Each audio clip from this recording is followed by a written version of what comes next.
welcome to the 10th episode of Emma's Advent Calendar. I have decided to change the joking part of this program since the joke scrolls aren't statistically that very funny. There's just some of the jokes that are quite funny. So I've decided to try out to check on different sites for funny Christmas stories instead. And then we go on to the poems and and then the song for the Advent song of the day that I've published. And so I'm just gonna go right ahead and start with a short, funny story. The Saga of the Christmas Loser. Late home after a night out, a youngster attempted to climb into his home down the chimney. He did not want to wake other residents in the Judson Center's Social Services Agency. Also, he had broken his curfew and wanted no trouble. In best Santa Claus mode, he climbed onto the roof and let himself down the chimney. Unfortunately, he was too large and he became stuck. The 17-year-old began moaning and was heard and rescued. Firefighters and police officers from the city of Royal Oak, Michigan, USA had to pull him out. The youth suffered from minor scrapes and bruises. Yeah. Sounds like a true story. Next one. How they forecast a cold winter. One day in early September, the chief of a Native American tribe was asked by his tribal elders if the winter of 2011-2012 was going to be cold or mild. The chief asked his medicine man, but he too had lost touch with the reading signs from the natural world around the Great Lakes. In truth, neither of them had idea about how to predict the coming winter. However, the chief decided to take a modern approach, and the chief rang the National Weather Service in Gaylord, Michigan. Yes, it's going to be a cold winter, the meteorological officer told the chief. Consequently, he went back to his tribe and told the men to collect plenty of firewood. A fortnight later, the chief called the weather service and asked for an update. Are you still forecasting a cold winter? He asked. Yes, very cold, the weather officer told him. As a result of this brief conversation, the chief went back to the tribe and told his people to collect every bit of wood they could find.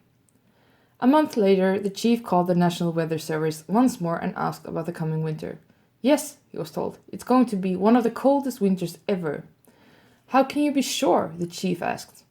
The weatherman replied, because the Native Americans of the Great Lakes are collecting wood like crazy. Self-fulfilling prophecy, right? Okay. Two idiotic reactions to freezing weather. Don't try these at home. Okay, so this is idiot stories. Okay, number one. This is a true story about John Porter from New York State, USA, whose pipes in his home froze one winter. Anxious to unfreeze them, Mr. Porter backed his car up to an open window so that the exhaust would warm up the house. A little while later, and Porter, his wife, and their 3 children had to be rushed to hospital suffering from carbon monoxide poisoning. Yes, don't do this at home. That's right. Number 2. George Gibbs from Columbus, Ohio, suffered second-degree burns on his head. This is what happened one freezing cold winter morning. Unable to start his car, George diagnosed the problem as a frozen fuel line, which he thought he could correct by running warm petrol through it. Oh my gosh. He then tried to heat a 2-gallon can of petrol on his gas stove in the kitchen.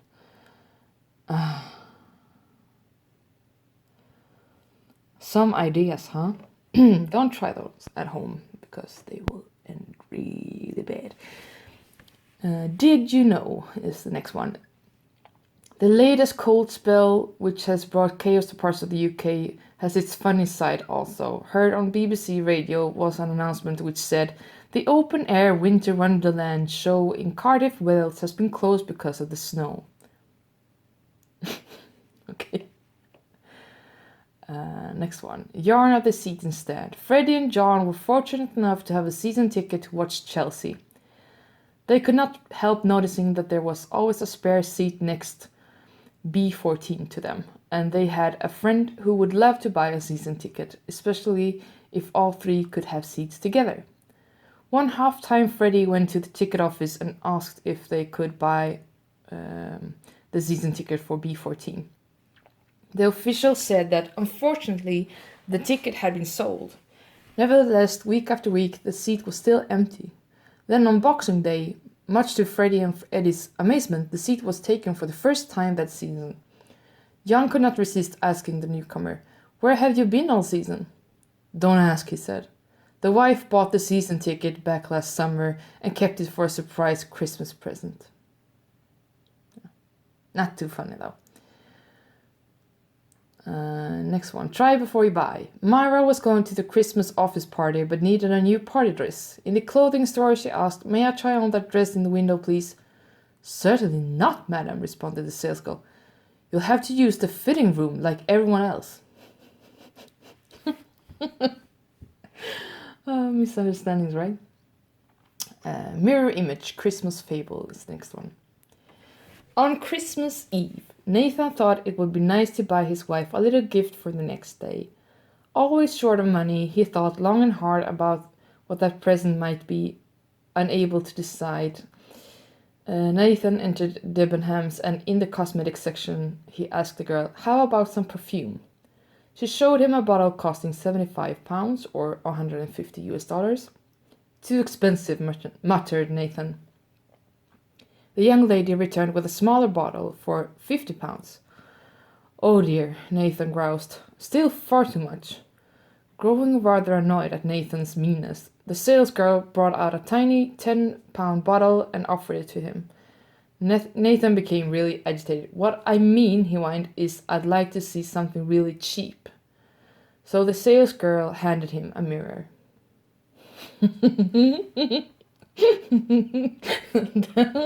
That was a nice reply, I think. Don't you think? She best. Yeah. An amusing and true funny story at Christmas. A 7-year-old boy was stopped by police in northern Germany while trying to plow snow with a front loader he borrowed from his parents' business. Authorities have told Will and Guy. Authorities have told Will and Guy. Officers on patrol found the boy atop the 3.5-meter tall excavator after he had cleared the street in the town of Rheinfeld and was driving back to the parking lot. The child noticed the police car behind him and stopped immediately. He opened the door, got out, and admitted it immediately that he did not have a driving license, the police report said. When asked why he had begun plowing, he said his father had complained about the state of the roads. He saw the key in the ignition of the vehicle and set off. Police retrieved the key to the loader from the child and returned it and the boy to his mother. Yeah, effective boy. The tale of the traditional Christmas pudding. Martha decided to move with the times and try the delights of microwave cooking. Oh no. Whereupon her devoted husband Archie went out and bought her a brand new top-of-the-range Sharp microwave oven. Christmas approached and Martha got out her Christmas pudding recipe and assembled the ingredients. She proceeded along traditional lines and even got each member of the family to stir the mixture for luck. When Martha consulted the microwave's manual for the cooking time, she could not believe that 10 minutes would be enough for a traditional Christmas pudding. Consequently, she decided to substitute her normal cooking time of 50 minutes, as Martha was in lounge watching her favorite TV program. She did not see the pudding spitting in the microwave oven, nor did she hear the many explosions. When she finally extracted the pudding from the microwave after nearly an hour of cooking on high, it smelled of burnt sugar and looked like a ball of tar. Naturally, the Christmas pudding was a disaster, so much so that Martha could not even prod it with a fork. In fact, the black ball stuck to the bottom of the bowl, and Archie had to get a screwdriver to prise it from its base. In a fit of a pique, Martha threw the shriveled Christmas pudding to Togo, her St. Bernard puppy. After a few days, she could not she could see the funny side, and Togo loved his new indestructible toy, which amused him until the next Christmas. Okay, I'm using Christmas turkey. Sarah. Wait. Sarah, a new young bride, calls her mother in tears. She sobs. Richard doesn't appreciate what I do for him. Now, her mother comforted. I'm sure it was all just a misunderstanding. No, mother, you don't understand. I bought a frozen turkey roll and he yelled and screamed at me about the price. Well, the nerve of that lousy cheapskate, says her mom. Those turkey rolls are only a few dollars. No, mother, it wasn't the price of the turkey. It was the airplane ticket. Airplane ticket? What did you need an airplane ticket for? Well, mother, when I went to fix it, I looked at the directions on the package and it said, prepare from a frozen state. So I flew to Alaska. Okay. I understand the husband here. But, well, it was passionate of her to go to Alaska.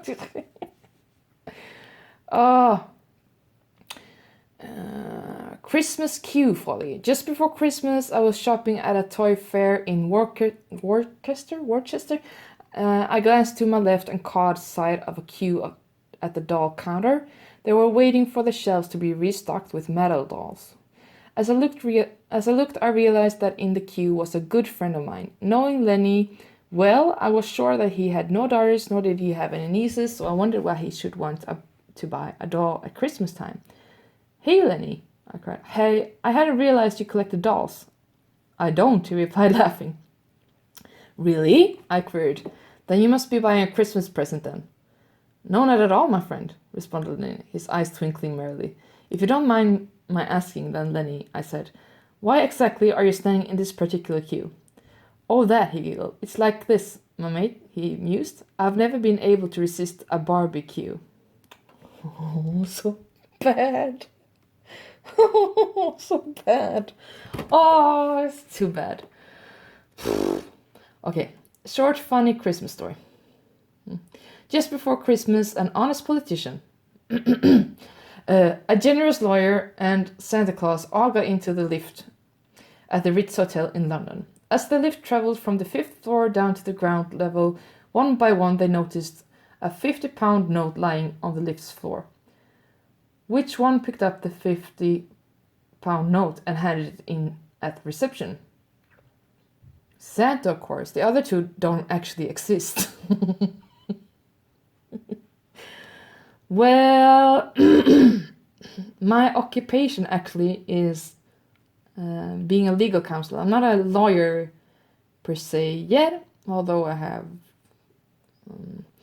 4.5 years of university studies and I'm a master of laws, but we have really strict rules in Sweden for becoming what you guys call a lawyer. It's just the only difference actually is like you get more cases if you're a lawyer automatically, whether or not you are more appropriate or not actually, and you have studied the ethical rules and passed the test at the bar of those rules. You know just the same about the law and the legal system and everything, so I can honestly say that I'm the most generous in my whole family. So, and I've always been. So,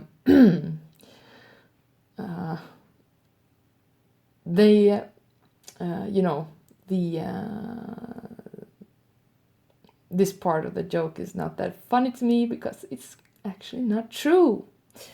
There are generous lawyers out there, although they might be rare. The Christmas hold-up tale. It was Christmas Eve. The department store manager was in his office just paying off Father Christmas. All of a sudden, a teenager and ordered the manager to hand over the not inconsiderable takings. The manager was wondering what to do, so the teenager attempted to fire his gun in order to make the manager's mind and open the till and hand over the money. Although the robber pulled the trigger, nothing happened. So unbelievably, he peered down the barrel and then fired again. This time it worked. Oh gosh. So stupid. A nice drunk. Funny story at Christmas. 2 days before Christmas, Jimmy set off in his minibus to collect a batch of open prison inmates. His mission, as usual, was to take them for their radiation treatment at a nearby hospital. Since it was Christmas, one of the 12 offered to buy Jimmy a drink. So they stopped off at the Rose and Crown pub and all had a nice drink.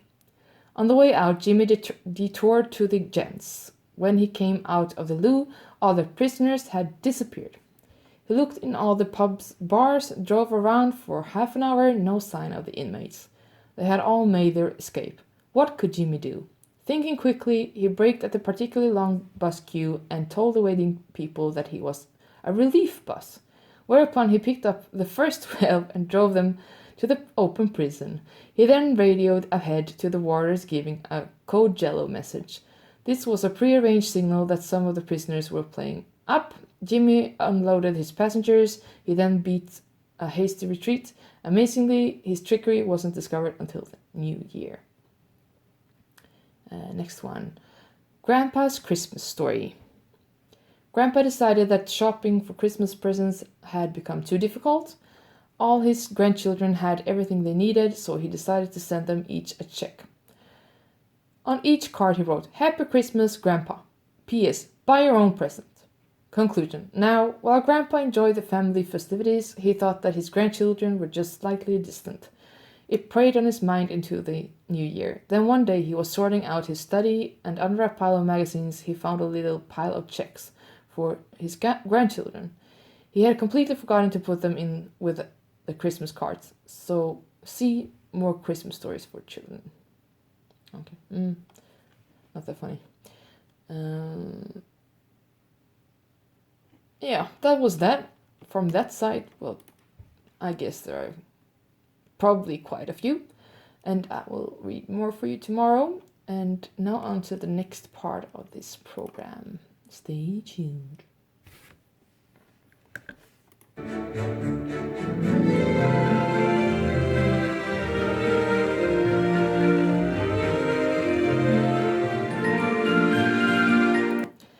And now I'm going to read some poems for you guys. And the first one, we'll see which one are we going to take here. Wait just a second. We'll take this one, Christmas Lesson by Julius, published in December 2014. Christmas is a special time to give, to serve, to love. It isn't just about yourself, but others that you think of. The presents, the trees, the glowing lights are fun, but have no part in what the real meaning of Christmas is, that is, in your heart. Even if other people don't, you should try to do the things that you would want them to do to you. The holidays are a busy time, but they are sometimes good, because they keep you thinking about others like you should. So this year, try to not think about yourself, but think of the things you can do to help others have a wonderful Christmas, and you will find that you will be happy too. That was quite nice, don't you think? The next one is Ode to a Holiday by Mark Weismantel, published December 22nd in 2018.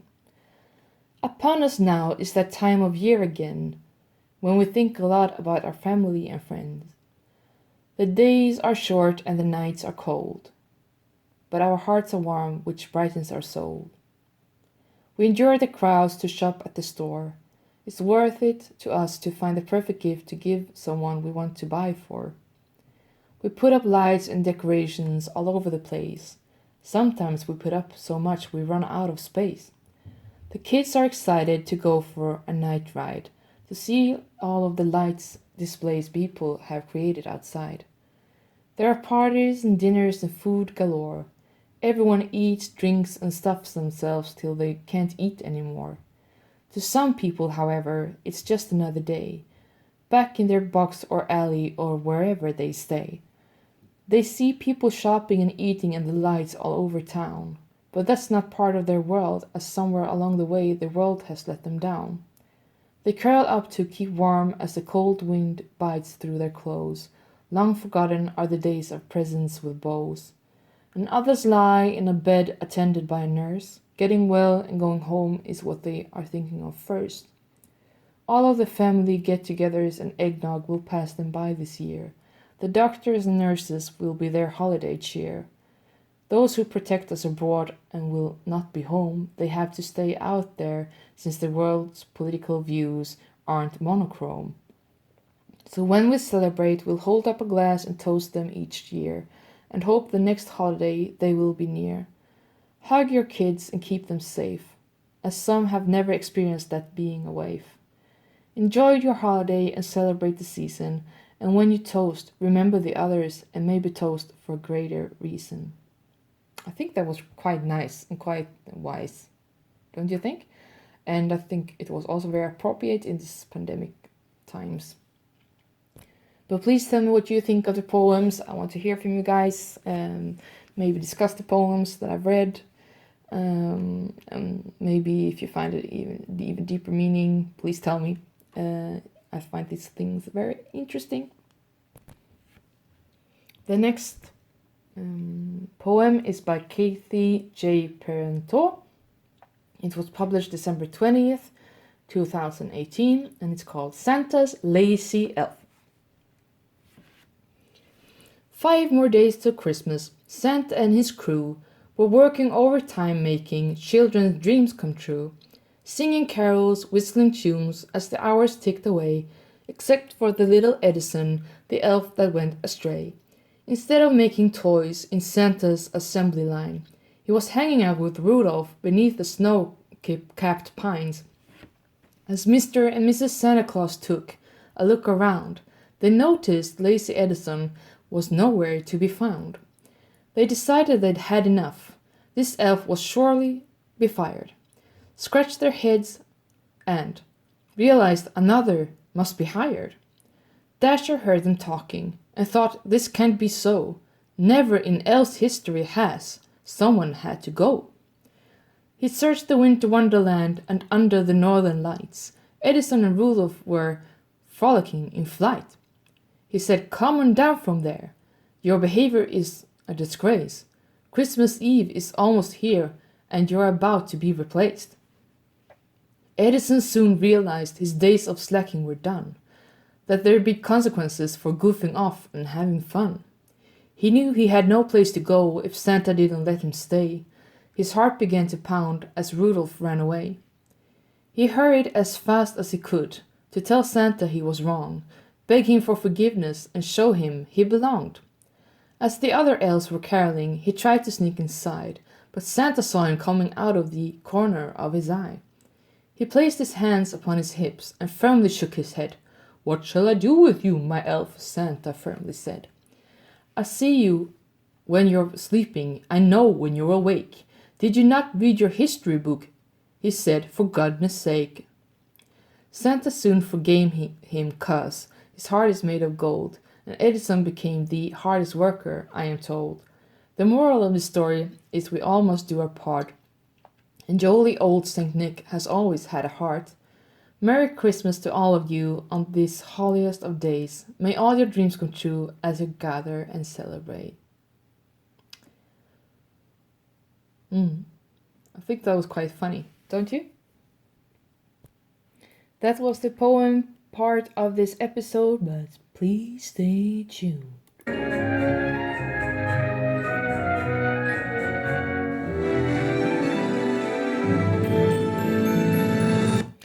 And now it's time for some commercial.